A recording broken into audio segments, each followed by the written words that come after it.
सबको जय मसीह की। आओ थामे यीशु का हाथ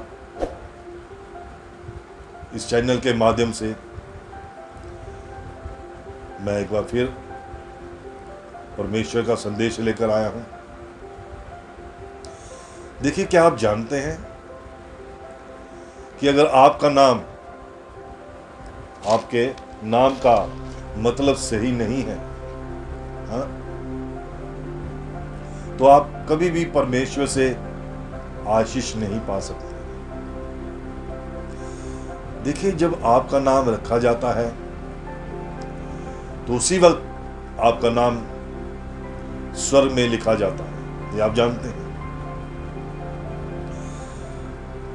देखिए, परमेश्वर ने पहले इंसान का नाम आदम क्यों रखा, और आदम ने अपनी पत्नी का नाम हवा क्यों रखा,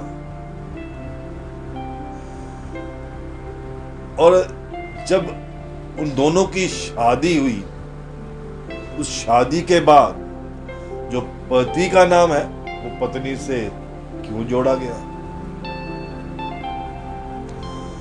इन सब का जवाब हम पवित्र बाइबल में देखते हैं। और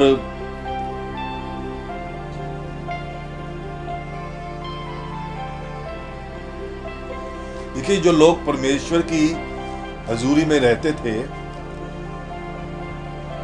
परमेश्वर के साथ सेवकाई करते थे, परमेश्वर ने उनके नाम को बदला। चाहे वो परमेश्वर की सेवकाई करते थे, परमेश्वर की हजूरी में रहते थे, उनके गलत नाम के द्वारा वो आशीष नहीं पा सकते थे, उस ऊंचाई तक नहीं पहुंच सकते थे, उस बलाहट को नहीं पूरा वो कर सकते थे जिसके लिए उन्हें चुना गया था। अब्राम वो इंसान था जिसे परमेश्वर का मित्र कहा गया था, या परमेश्वर का गहरा दोस्त भी हम कह सकते हैं, कहा गया था। उसे परमेश्वर का दोस्त भी बोला गया है। देखिए, परमेश्वर ने जब देखा, अब्राम के बारे में उसने सोचा। हम देखते हैं कि बाइबल में जो अब्राम है उसका नाम इब्राम रखा। पहले उसका नाम इब्राम नहीं था, पहले उसका नाम था अब्राम। उसका नाम क्या था? अब्राम, जिसका हम अगर अनुवाद करते हैं तो उसका मतलब निकलता है ऊंचा पिता। अब्राम का मतलब ऊंचा पिता। और यहां हम वचन पढ़ते हैं, उत्पत्ति 12 अध्याय 12 वचन 1 और 2 जब हम पढ़ते हैं, उसमें लिखा है, यहोवा ने अब्राम से कहा। देखिए, यहां पर हम जब पढ़ रहे हैं तो यहां पर उसका नाम अब्राम लिखा हुआ है। आगे चलकर देखेंगे उसका नाम कैसे बदला। हाँ? देखिए, 12 वचन हम पढ़ रहे हैं तो 12 वचन में लिखा है, यहोवा ने अब्राम, ध्यान दीजिए यहां पर अब्राम लिखा हुआ है, अपने देश, अपने कुटुंबियों और अपने पिता के घर को छोड़कर उस देश में चला जा जो मैं तुझे दिखाऊंगा। हाँ? वचन दूसरा क्या कह रहा है? दूसरा वचन हम पढ़ते हैं, और मैं तुझसे एक बड़ी जाति बनाऊंगा। हाँ? परमेश्वर क्या कह रहा है अब्राम से कि मैं तुझसे एक बड़ी जाति बनाऊंगा और तुझे आशीष दूंगा, और इस नाम, तेरा नाम महान करूंगा, और तू आशीष का मूल होगा। आशीष का मूल होगा, सब जातियां तेरे अधीन। हाँ? यहां लिखा हुआ है, तेरा नाम महान करूंगा और तू आशीष का मूल होगा। और देखिए, हम वचन 4 में जब हम पढ़ते हैं, 4 वचन में लिखा है, यहोवा के इस वचन के अनुसार इब्राहिम चला।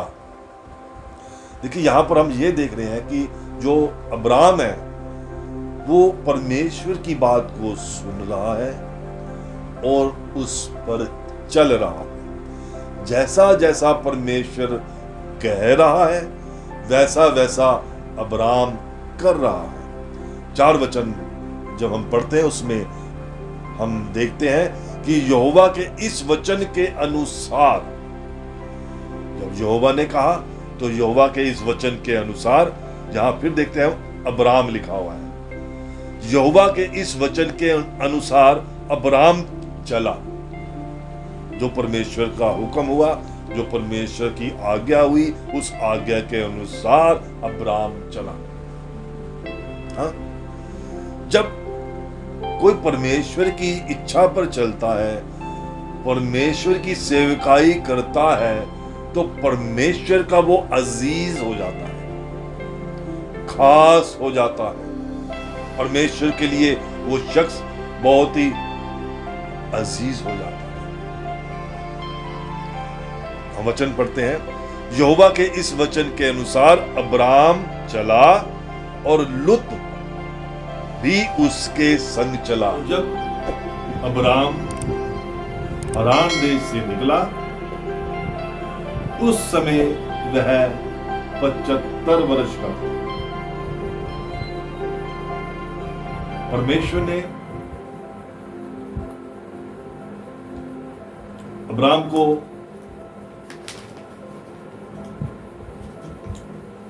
एक बड़ी जाति बनाने की आशीष दी।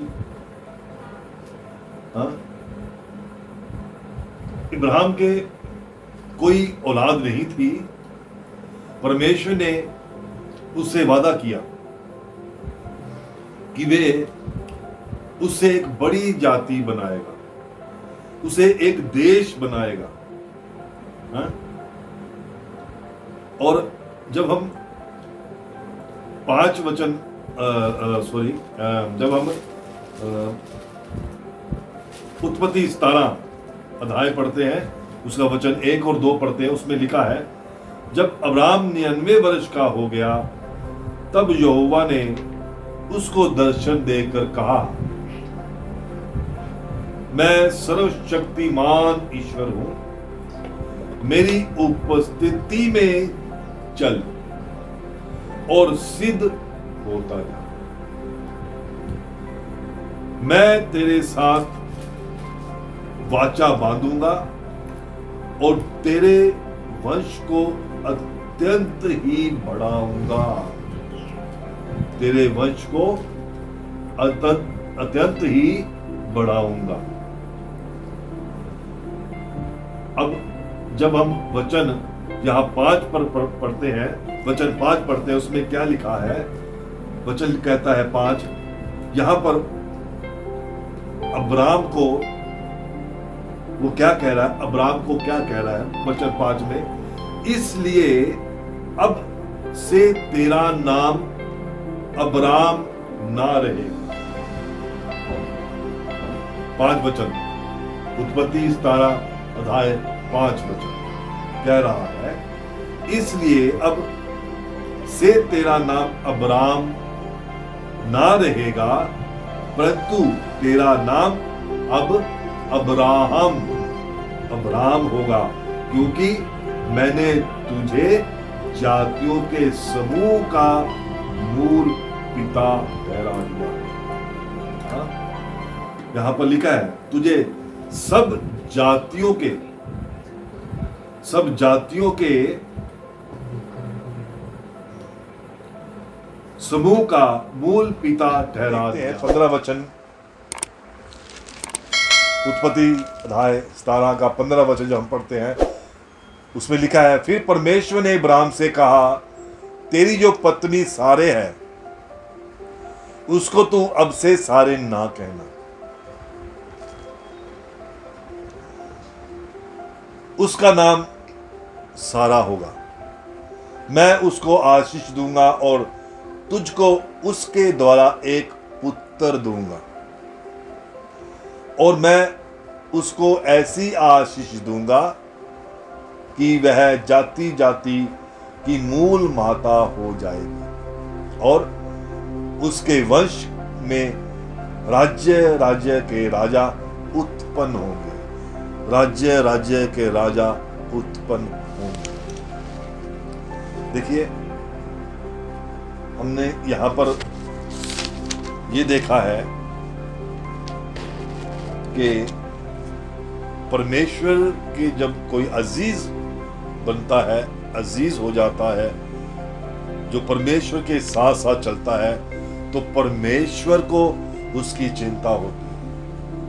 हाँ, उसे आशीषित करने की, उसे आशीष देने की, कुछ नाम की वजह से वो आशीष नहीं पाते हैं। इसीलिए परमेश्वर ने अब्राम का नाम अब्राहम रखा ताकि वो आशीष पाए, और उसकी पत्नी सारे का नाम सारा रखा ताकि वो भी आशीष पाए, ताकि वो राज्य राज्य की मूल माता हो, हाँ? और उससे बड़े बड़े राजा हो। परमेश्वर की सच्चाई जानने वालों, आज इस संदेश से आपने सीखा होगा कि हम जब अपनी गलतियों को करते हैं, अपनी इच्छा पर चलते हैं, अपनी ही युक्ति को लड़ाते हैं, अपनी ही ज्ञान इंद्रियों के द्वारा जब हम चलते हैं, तो हम कहीं ना कहीं जा करके हम अपने आप को उचित नहीं ठहराते हैं। मतलब कि हम बोल सकते हैं कि हम अपने आप को एक कामयाबी की ओर नहीं लेके जा सकते। लेकिन जब हम परमेश्वर की दी हुई ज्ञान इंद्रिय के चलाए चलते हैं, तो हम परमेश्वर से आशीष भी पाते हैं और परमेश्वर हमें आशीषित भी करता है। मैं विश्वास करता हूँ इस वचन के द्वारा आपके जीवन में बहुत बदलाव आएगा। आपने इस वचन से बहुत कुछ जाना है, बहुत कुछ आपने इन वचनों को सुनकर अपने आप में परिवर्तन लाने के लिए अपने आप को बदलने की कोशिश करेंगे इस वचन के द्वारा, मैं विश्वास करता हूँ। आज के इस वचनों के द्वारा परमेश्वर आप सबको आशीषित करें। सबको जय मसीह की। God bless you. परमेश्वर के हो जाते हैं, परमेश्वर के अजीज बन जाते हैं, तो परमेश्वर हमारे लिए चिंता करता है। देखिए, जब हम किसी के घर जाते हैं, तो जिसके हम घर जाते हैं चिंता उनको होती है, कैसे खिलाना है, कैसे सुलाना है, हाँ, सब चिंता उनकी होती है जिसके हम घर जाते हैं। इसी तरह जब हम परमेश्वर के हाथों में अपने आप को दे देते हैं, तो फिर परमेश्वर की चिंता हो जाती है, हाँ, कोई हमें नुकसान ना होने पाए, कोई हमें तंग ना करने पाए, कोई हम पर वार ना करने पाए, कोई हमें नीचा न गिराने पाए। ये सारी चिंता भी परमेश्वर की हो जाती है जब हम अपने आप को परमेश्वर के हाथों में देते हैं, परमेश्वर के चरणों में हम अपने आप को लाते हैं। एक वचन पढ़ते हैं हम जकरिया की किताब से, अध्याय 2 वचन 8 कहता है, 8 वचन कहता है, क्योंकि जो तुमको छूता है, देखिए वचन क्या कहता है, क्योंकि जो तुमको छूता है वह मेरी आंख की पुतली को छूता है। परमेश्वर का वचन क्या कह रहा है, एक बार फिर पढ़ता हूं मैं, क्योंकि जो तुमको छूता है वह मेरी आंख की पुतली ही को छूता है। परमेश्वर कैसे हमारी चिंता करता है, ये वचन हमने पढ़ा। कितनी चिंता करता है वो, कितना हमसे प्यार करता है, कितना हमारे लिए वो बेचैन रहता है, हमारी ज़रूरतों के लिए, हमारी चिंताओं के लिए, हमारे भविष्य के लिए, हमारे हर काम के लिए, हाँ। जिस तरह अब्राम से अब्राहम रखा और सारे से सारा, उनको आशीष नहीं मिल पा रही थी, ताकि उनको आशीष मिले, इस तरह उन्होंने अब्राहम का नाम अब्राहम और सारे का नाम सारा रखा। ये वचन भी हमें यही बताता है। हम अपना ख्याल रखें, अपने आप को परमेश्वर के अधीन रखें, ताकि परमेश्वर को तुम्हारी चिंता हो, तुम्हें अपनी चिंता ना हो, परमेश्वर को तुम्हारी चिंता हो। अपने आप को परमेश्वर के आगे रखें। सबको जय मसीह की।